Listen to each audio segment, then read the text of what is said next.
Debat panas, saling tuding dan tuduh berlangsung di ruang sidang Pengadilan Negeri Tangerang kemarin. Manakala Samira Farahnas alias Doktif dihadirkan di persidangan. Doktif adalah saksi pelapor, sekaligus aktor utama yang menjebloskan Richard Lee ke dalam jeruji besi. Sidang memakan waktu hampir 10 jam. Usai persidangan, Doktif yang kemarin menyebut dirinya juru kunci neraka bagi Richard Lee, mengklaim semua buktinya valid dan mendukung penuh kesaksiannya di persidangan. Suasana tetap tegang meski persidangan hari itu selesai. Doktif mendekati Richard Lee, entah ada misi apa lagi. Namun Richard Lee langsung buang muka. Doktif sedikit menepuk dada, sementara Richard Lee kian terpojok. Namun sang dokter tetap mencoba menjaga gengsinya. Masih ngotot jika dirinya tidak bersalah dan masih berani menuding saksi yang diajukan Doktif tidak valid.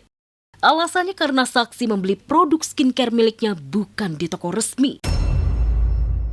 Saksi Samira membeli dari toko lain dan toko saya, yaitu Graba Shop dan juga Rachel Shop. Itu sudah fix, bukan beli di toko milik saya. Nggak apa-apa, nanti kebenaran akan dibuka. Sementara itu, perhatian publik tertuju pada agenda sidang berikutnya. Banyak yang penasaran, apakah pihak Richard Lee akan membawa bukti lain? Atau sidang minggu depan akan menghadirkan kejutan baru?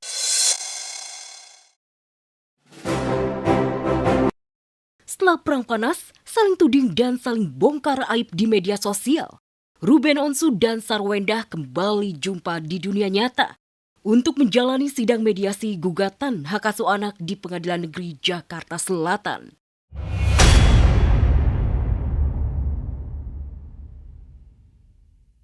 Sayang, sidang terpaksa ditunda lantaran hakim mediator berhalangan hadir. Tapi justru aroma deadlock kemarin menguat. Ruben dan Wenda sama sekali enggan bertemu. Mungkin statement sedikit sih. Itu bisa langsung dijawab sama pengacara saya ya, Mas. Jangan ditunda katanya, Bang. Ditunda ya? Iya, ditunda. Oh ya, nggak apa-apa lah. Kita lapor dulu Mama Nitra. Kan kita ngikutin peraturan dari pengadilan. Perma nomor 1 tahun 2016 kan ada 30 hari ya prosedur mediasi di pengadilan. Jadi mungkin masih ada sekitar 2 minggu lagi. Sidang masih berproses. Namun Ruben dan Wenda saling mengklaim jadi orang tua terbaik untuk anak-anaknya. Padahal Ruben layak khawatir buntut blunder pengacaranya di sebuah podcast. Karena andai benar ia mengidap penyakit mematikan seperti yang dihebohkan, maka peluangnya untuk bisa mendapat hak asuh anak pun bisa hilang. Ruben dan pengacara berusaha mengcounter itu dengan Safari Podcast dan mengeluarkan bukti hasil cek lab. Namun netizen meragukan keaslian dokumen itu. Dinilai banyak janggalan, terutama soal usia Ruben. Dalam podcast, Ruben mengaku umur 43 tahun, sedangkan di hasil cek lab tertera usia Ruben 44 tahun 4 bulan. Lu umur berapa sekarang, Ben? Gue 43. 43, gue hampir gocap. Iya. Gue hampir gocap. Akhirnya memutuskan untuk podcast di Deddy Kobuzer itu apa, Bang? Iya, kangen aja udah lama gak ketemu Deddy dulu. Ditudingnya Bazar gimana? Iyain aja, iya. Penyakit 3 huruf udah clear ya, bahwa chat itu betul, tetapi kami tidak membahas soal penyakit 3 huruf itu ya, itu nanti ranahnya ada di persidangan. Kita nggak usah membahas hal yang seperti itu, yang penyakit 3 huruf itu, karena ini sensitif.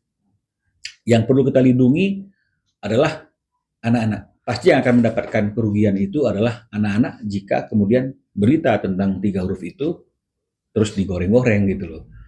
Padahal kita sudah menyatakan bahwa itu non-reaktif, ya ada yang pro, ada yang kontra, ya nggak jadi persoalan, tapi intinya kan bukan itu.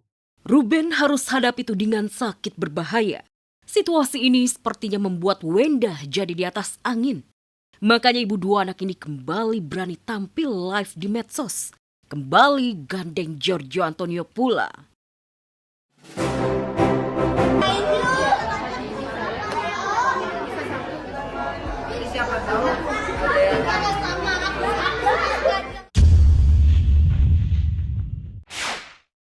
Fairuz Arafik tiba-tiba menangis sesegukan dan berpelukan.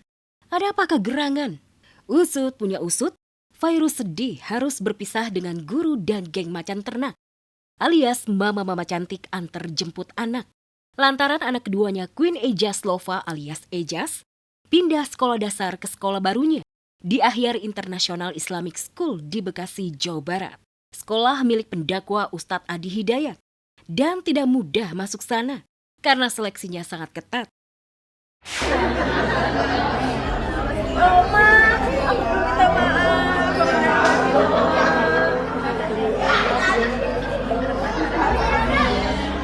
Makasih ya, Mbak.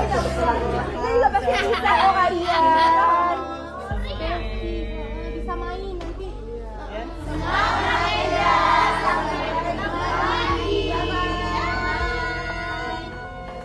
Didoain aja, mudah-mudahan diistiqomahin, ya, orang tua juga dikasih istiqomah, dikasih rezekinya, pasti diberikan pendidikan yang terbaik buat anak-anak, tiga-tiganya insya Allah menjadi tokoh besar Islam, menjadi penghafal Quran beserta arti dan hadis-hadisnya, amin.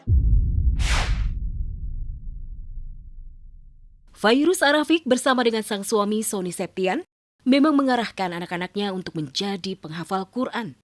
Ejaz pindah ke sekolah milik Ustadz Adi Hidayat, menyusul jejak sang kakak King Fas yang sudah duluan melanjutkan sekolah tingkat SMP di Baros, Serang, Banten. Alhamdulillah, Masya Allah sih, dan yang paling terpenting adalah kita selalu bekalin abang untuk imannya kuat, terus juga selalu mencari ilmu agama dengan baik, insya Allah adab dan akhlaknya kalau baik, yang lain-lainnya nanti insya Allah juga baik dijaga sama Allah.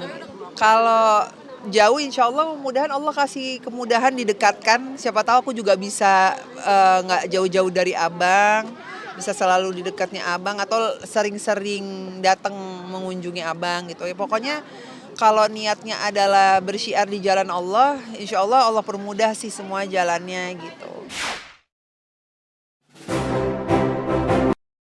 Putus cinta dari Dava Wardana dan batal menjadi menantu Marini Zumarnis. Aktris cantik Ariel Tatum sudah menemukan penggantinya. Tidak satu, Ariel bahkan punya 4 sekaligus.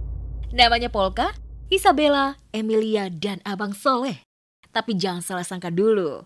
Keempatnya bukanlah pria tampan, tapi kucing peliharaan. Belum lama ini Ariel bahkan membuat pesta ulang tahun untuk kucing-kucing kesayangannya. Dalam rangka merayakan ulang tahun ke-5 kucing-kucing peliharaan, Ariel Tatum menggelar sterilisasi massal untuk 196 kucing di wilayah Bogor dan sekitarnya. Kok kayak gelaran sunatan massal ya? Hari ini kami semua berencana untuk melakukan sterilisasi ke 100 sampai 150 kucing. Jadi semoga lancar dan tentu saja semua ini tidak bisa berjalan tanpa dukungan yang luar biasa dari teman-teman Human Baik. Sebegitu sayangnya sama kucing, sampai punya gawe khusus. Karena di mata Ariel, kucing memiliki kepribadian yang sama dengan manusia. Kayak ternyata kucing itu personality-nya lebih cocok sama gue. Contoh. Kucing tuh nggak clingy, kucing tuh independen. Kayak mereka tuh individualis. Tapi kayak kita sama-sama loving. Kita tahu kita hidup bersama, tapi masing-masing. Tapi ketika dia butuh, dia pasti panggil gue. Ketika gue mau sayang-sayang mereka, gue harus izin mereka mau apa enggak. Tapi kalau misalnya mereka nggak mau, kayak lucu banget. Aku tuh suka banget. Mereka berprinsip gitu ya.